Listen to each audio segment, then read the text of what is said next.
Hey, welcome to the 416 podcast. This is the interview series. Today I'm sitting down with Caleb Bennett.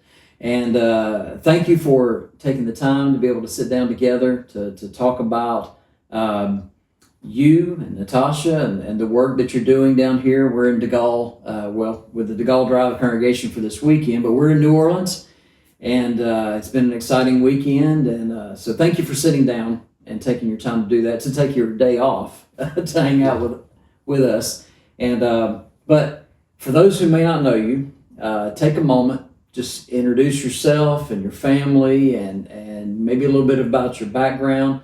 Probably one of the first things they're going to pick up is you got a little bit of an accent. And so tell us why that is. All right. Well, I'm Caleb Bennett, as you know. Yeah. I'm the preacher at the DeGaulle Drive Church of Christ, and I'm married to my wife, Natasha Bennett. And we have two children, Mickey and Cuba. Yeah. Mickey is currently at Freed Hardeman University. Cuba is in middle school. And we are from Cape Town, South Africa. Yeah. The accent. There's the accent. There's the That's accent. why. And took us 35 hours to come to the United States. That's kind of who we are. Yeah. When you think about, and we met you guys a couple years ago, and have enjoyed getting to know y'all, and we already count you as close friends, and so we're just so appreciative of your love for God. Your love for the church is very clear and evident to us the moment we met you, and you guys were just gracious to us, and just immediately just kind of open to us, and so that's always special. You immediately, when you connect people. When you have a connection, and so that was immediate, and so I just appreciate that with you guys. And so the more we sit down and get to know your background a little bit more too, those things we find that clearly our time in the Lord's church and our time in ministry, there's a lot of similarities to that, as we were talking earlier, off camera. And so let's talk about Memphis. And obviously, you're a graduate of the Memphis School of Preaching. But what brought you to Memphis, and how did you get there? Because I know to me, it's a fascinating story to think about the time frame of that, and there was even a delay in there as well. So any of that you want to talk about, I think is interesting. So, yes, sure. 2017, the leadership of the congregation where I was at asked me if I would like to fill in for the preacher who had relocated. I then agreed to fill in for the preacher. I did that for some time, teaching and preaching, taking the role of the previous preacher. Yeah. But I had no formal preaching education. My wife and I both come from a corporate background, and I knew that I was running on empty. I wasn't adding value to the church. And, those men could teach me a thing or two. So I knew I needed to be taught, and applied to the Memphis School of Preaching. 2019, got accepted, and we were looking forward to going. Before we could get to Memphis School of Preaching, COVID happened. Yeah. And it just knocked us. And it was a difficult time, not only for me, but I guess for everyone in the country, around the world. And the school kept in touch with me, still wanting me to come, and we were still wanting to come, and it just never materialized because it just was not possible. The condition of the world at the time, financially, it wasn't possible at the time. And then in 2021, opportunities opened up for us to come over here, and it was daunting because we were not sure if it's a move we still wanted to make. Right. It was a big risk, leaving our families and friends behind. We don't want any rewards for it, but we knew it was a risk. But the school has been so awesome, encouraging us. And then August 2021, we left South Africa and landed on the shores of the United States and started at the School of Preaching. Well, and I know once that door opened, it happened pretty quick for you, too. And so, and I know there was, and before when we were talking about kind of what COVID, going through that, and where you were financially when you were first looking at the school, you were kind of financially prepared to help in that process and to kind of be able to come to the States and to go to school and to do all those things. But COVID kind of, for better lack of terms, you kind of wiped you out, financially to be able to do that. And so that seemed to close a door at that time. And we were talking about even the fact that, and I think this is interesting because for a lot of us, going through the process of making a determination, choosing, okay, I'm going to go better myself for the work of ministry, to study God's word, to sit at the feet of these men, and to be prepared to do the work of an evangelist, and to be better ready to help and to add value. I like that phrase, to add value to the work in the kingdom and locally to a congregation. I need to train for that. I need to be better prepared for that. And so, but it looked like the door closed on that opportunity, and so as time goes on, you begin to ask yourself, well, is this really what I need to be doing? Is that door closing because that's not what I'm supposed to do? Yeah. Or then you get, and I appreciate the school, and you highlighted that, that the school reached out to you, and that wasn't one time. That was regularly. They were staying in touch with you to make sure that, hey, look, we want you to come, and we hope that's going to happen. And so then the Lord obviously opened doors to be able to make that happen, and I think that's great. And the fact that you guys came, I know that was a huge benefit to you, as it has been to every student who's gone through the school. Yes. And certainly we like to highlight those things for the school, and because we were benefited in that way, but we were also delayed in our coming, in a much different way. But certainly we were delayed, 11 years, before we came to the school. Yeah.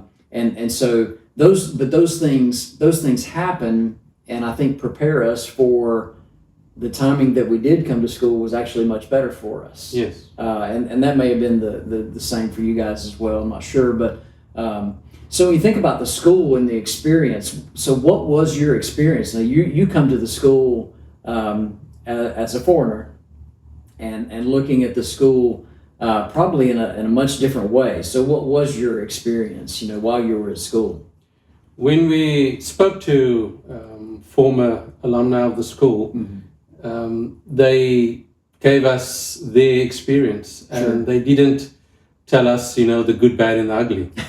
And I'm glad, because I think it was important for us to have our own experience and not go on someone else's experience, because they could either tell you something that will make you want to come or not come. Or not, And so I'm glad we came on our own experience without any preconceived ideas, no judgments. And so our experience with the school has been amazing. And I'm not saying that, because, I'm brainwashed in any way. The school has been awesome. The school has been instrumental in us getting there. They supported us so well as students, the faculty, the staff. And so I'll always be a friend of the school. And coming there for the first time, it was very welcoming.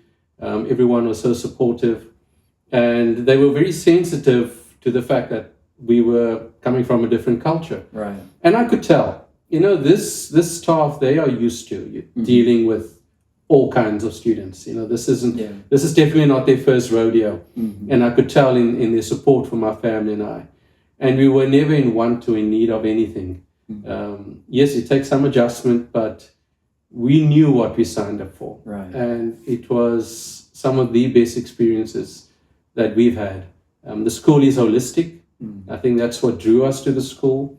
It wasn't just purely theory, but you experienced working with congregations, with the faculty, with elders, going on gospel meetings. It was holistic, and I think that benefited us tremendously. Yeah, you get a lot of on-the-job training. That's yes. That's the phrase we would typically use. But it is very very holistic in that way. And I like that. When you think about the school and the classes that you go through, were there any particular classes that favorite-wise for you that really were a highlight, or maybe unexpected, that you were really that you really just loved and dug into and thought this is what I came for, that really met that need while you were in school? Yes. I enjoyed the book of Acts because, that's the history of the church. Sure, yeah. And Brother B.J. Clark, I know he did that class for us. And surprisingly, Revelation. Dan Cates did that class with us. And Revelation was not as daunting as I thought it would be. Yeah. And he did a fantastic job in just breaking it down for us.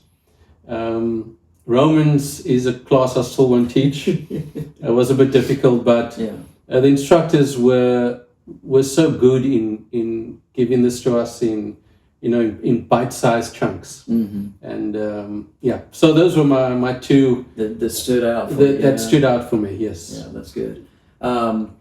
I'm curious, and maybe this might be something you weren't necessarily prepared for when we talked about what we were going to cover, but the American Restoration Movement as a whole. I know we study that, as in one of our quarters that we cover in the second year with Brother Mosier, obviously.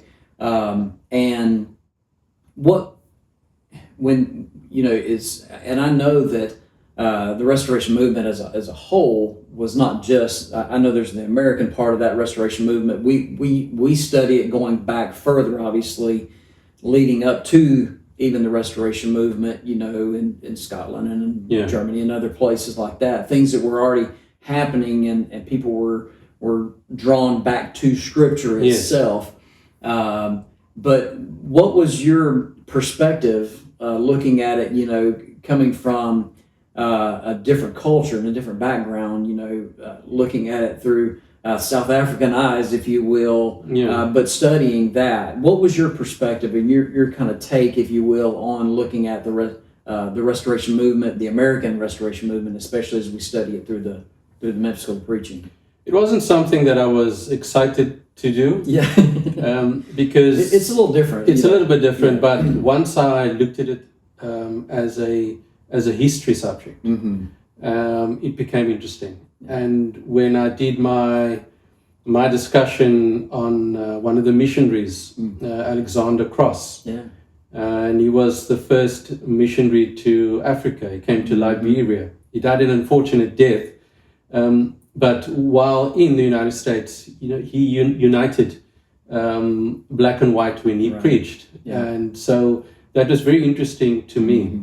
Yes, we do understand that is not the inception of the church. However, I appreciate the history of the Restoration Movement because through that, the world got to know Christianity. Absolutely. If I think of South Africa, was started through American missionaries. My grandmother, she's the recipient of American missionaries from the Lord's Church. And in 1985, missionaries knocked on her door, and she obeyed the gospel. She preached the gospel to me, and 2 years later I became a Christian. That's great. And I met my wife in the church. So the knock-on effect of the Restoration Movement is clearly felt throughout the world. And it's something that we shouldn't knock, and this is what I've learned as a brother from another country about the Restoration Movement. Yeah, and that's why I had hoped that to be able to kind of highlight that when folks talk about the Restoration Movement, there are those on one side of it who are like, no, none of that really matters in the scheme of things. But the historical value of it is impressive to see, going back to the seed is the Word of God, going back to back to the Bible in that sense, and that promotion of that ideal is what we're trying to continue with people, who are steeped in denominationalism in our own country, but to see the effect of, hey, that caused missionaries to go to other locations, preachers to go into areas where the Bible has not, been promoted in that sense. Yes, there were denominations in those areas, but certainly in some of those areas, but to get, but to see the Lord's church planted in a location, I think that's impressive, and to be able to see that and to have that direct connection to that. And I appreciate you bringing that out, and of course I'm so glad, because now we're brethren, right? Yes, and that's the beautiful thing about the kingdom. So let's move to back where we are now. In New Orleans, the DeGaulle Drive congregation, located on the West Bank, of New Orleans. And think about when you're coming here, and I know there were some steps, obviously, to get here and everything. But the DeGaulle Drive congregation has had an influence with a lot of brethren, throughout the country, who know about the work at DeGaulle Drive because they've been supported in some way, because the mission effort from that congregation has had a great influence, I think, in the kingdom in so many different ways in the country, but also throughout the world. And so I think that's something. But now you're here, and you've been here about a year. Maybe a little over a year now, I guess. December it will be a year. December will be a year, yes. Okay. And so when I think about, your family coming here, and we were watching from the outside to see the movement to get you here, and all of that. And so we were excited, when that possibility was happening and what was taking place. We were just so excited for you, and to see your, I think the excitement of both Mickey and Cuba as well, seeing them and their excitement to be able to come here too. Yes. That was good for us to be able to watch a family being kind of placed in a location where they were going to be cared for, loved on, and so that was exciting for us to be able to see that, especially as we were starting our work. And so we were just kind of watching from the outside, kind of watching it happen, if you will. And so you kind of like the Truman story, we were on the outside watching you guys and all of it working. Yes. And but so let's talk about DeGaulle Drive and the work that you're involved in here. And so I know, looking at, you're almost a year into the work here. What were your expectations coming here, and how has that transpired into your goals for ministry in this area? First, I need to say that God's providence is amazing, and we could not have foreseen any of this. Yeah. So regarding an expectation, I did not have an expectation.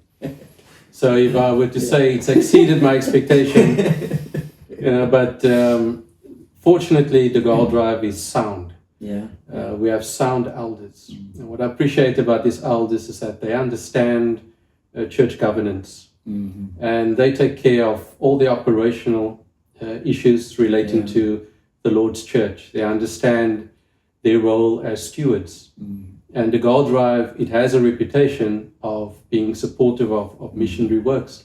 And those missionary works are important. Yeah.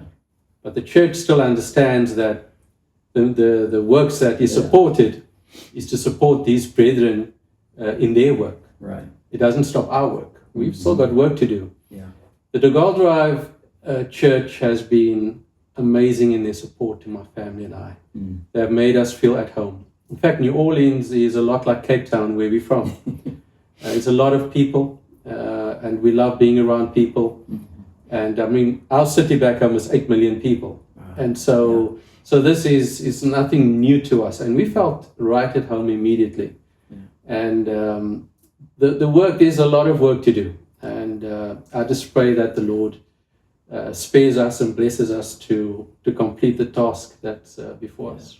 Well, and I think, and the point that you made, that this felt like home to you, not everybody would say that. Not everybody could say that, and so I think it's a great fit. That seems to be the case, hearing it as well from the elders and from members as well. And so we're excited for the work that you get to do here. There's a couple things I wanted to ask you about the work and potential work. I think what goals do you have for the work here? And you and I have talked off camera, but speak to this. And you've already mentioned too. You know, the elders do their work and allow you to do your work. So what is your role here? What goals do you have for ministry and for, especially, I know you're very evangelistic minded, and so speak to that a little bit about, you know, what do you see and what do you hope to accomplish?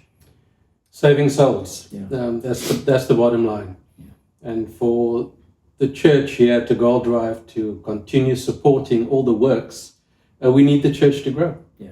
I think one of the challenges that the churches have in the United States, many of them are very supportive of mission works, but they're not necessarily growing at a rate to continue those mission works. Right. So as the churches shrink, those mission works decline. Right. So as a preacher here, as an evangelist here, my role is also to help the church to understand their role. Now I know these brethren, they know their role, but I want to assist them with that. Mm-hmm. And so evangelism is at the forefront. I've been given a mandate by the elders, and there's a lot of detail in that mandate, and I try my best to fulfill that. But foremost is evangelism and preaching the gospel. Yeah. There's a lot of people out here, and so I have no excuse. A lot of opportunity. A lot of opportunity, and you know, if I was in a country congregation where you have to drive from one home to the other, you know, kind of, you think, okay, growth is slow, but in a city like New Orleans, there's enough people, you know, to keep me busy. Absolutely, and I love that mindset that both you and Natasha have, and I know you've instilled it in your children as well too. You know, thinking about those that are right there around you, you know, and the opportunity, and we're talking about, you know, of course, and anyone who's ever visited, you know, New Orleans knows how close the houses are, you know, and stuff like that, you know, can be uncomfortable for folks that are not used to it, but for folks who are used to that kind of environment, you know, it makes getting to know your neighbors that much more important too. And then being neighborly opens the door for teaching the gospel. Of course, we know that. So, is there a difficulty, and I know you're only a year in, you know, here, but is there a difficulty that you can see, or maybe an obstacle to overcome for the church in the community? Maybe as an outsider coming in, I try to be diplomatic in our view, the culture. Yeah. And the culture in New Orleans, just from my brief observation, is this is a kind of a party town where tradition is very important. You know, they have Mardi Gras, there's sports. Yeah, sure. So that's really entrenched in the community here.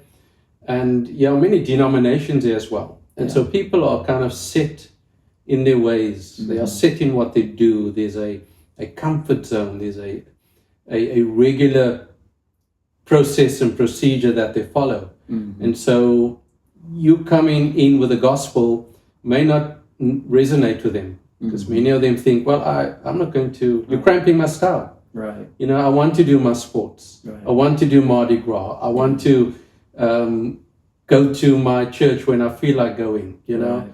And so I think that's a challenge for any preacher of the Lord's church. Yeah, I think so, and you know, and probably amplified in an area like this where that is the culture is the party. Yes, you know, is that lifestyle. Yes. and so forth, and so that certainly is difficult. As part of 416 Ministries, you know, Cindy and I always try to ask preachers and preaching families, you know, that because of the difficulty in ministry that we face, and we know that it's a, you know, it's an up and down thing for us, almost week to week, you know.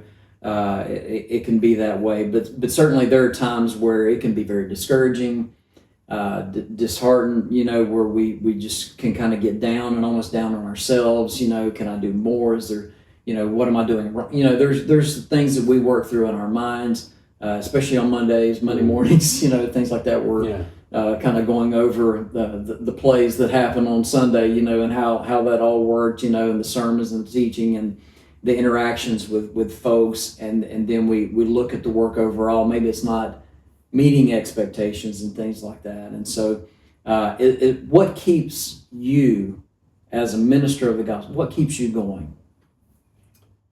My family. Yeah. I guess the easier answer would just say, be the Lord. He gives me the strength. I mean, Sure. we know that. Yeah. But my family keeps me going. Yeah. I have an amazing, supporting wife. Yeah. She gets it. Yeah.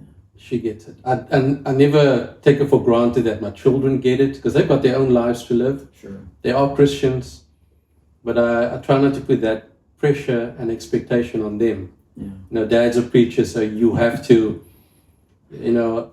I expect you to live a certain way. And the aim is to teach them to love God. Right. So when they continue to follow the Lord, it's because they love Him, not because mom and dad said so. But my family keeps me going, and especially my wife. Those are my cheerleaders. Yeah. Yeah. Well, and I think that's great. Caleb, thank you for sitting down and letting me pick your brain a little bit and talk about the work here. But certainly our prayers with you and for your family as you continue the transition, to the States and the work that you're going to be able to do. I know Lord's going to continue to open doors for you down here. And so I just think that's wonderful. And what a great place to be, right? Yeah. And so what a great congregation. And they've been a blessing to us. And of course, they're one of our big supporters too, as well, in 416. We thank you for sitting down, taking a moment to watch the interview series on 416 podcast. We'll have all the information for DeGaulle Drive Church of Christ here in New Orleans, for information for Caleb. If you want to reach out to him, I'm certain that he'll be able to share that with us. And thank you for watching, and we'll see you further down the road.